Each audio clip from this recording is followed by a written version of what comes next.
தமிழராட்சி பார்த்துட்டு இருக்க எல்லாருக்குமே வணக்கம். கஸ்தூரி அவர்கள் சீமான் அவர்களுக்கு ஒரு கோரிக்கை வச்சுருக்காங்க. அந்த கோரிக்கை இப்போ ரொம்ப ரொம்ப முக்கியமான ஒன்றா இருக்குது அப்படின்னே சொல்லலாம். சீமான் அவர்கள் தான் நான் கைதாகும் போது முதல் முறையாக எனக்காக குரல் கொடுத்தாரு. ஆனால் சீமான் அவர்களுக்கு வெளியே வந்தோடனே நான் முதல் முறையாக நன்றின்னு தெரிவித்தேன். எனக்கு அண்ணன் ரொம்ப பிடிக்கும் அப்படின்ற மாதிரி சொல்லியிருந்தாங்க. ஆனால் அண்ணனுக்கு ஒரே ஒரு கோரிக்கையை மட்டும் வைக்கிறேன்.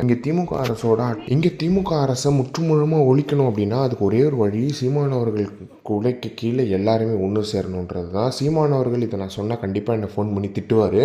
ஆனாலும் சொல்கிறேன், அது என்ன அப்படின்னு பார்த்தீங்கன்னா சீமான் அவர்கள் கண்டிப்பாக கூட்டணி வைக்கணும், கொள்கையை அதுக்கப்புறம் பார்க்கணும். அது ரொம்ப முக்கியமாக இருக்குது. ஏன்னா இந்த திமுக அரசோட இதை எல்லாருமே வெறுக்கிறாங்க. மக்களை வெறுத்து ஒதுக்கும் போது சீமான் அவர்கள் இதை செஞ்சே ஆகணும் அப்படின்னு சொல்லிட்டு கஸ்தூரி அவர்கள் ஒரு முக்கியமான கோரிக்கை வச்சுருக்காங்க.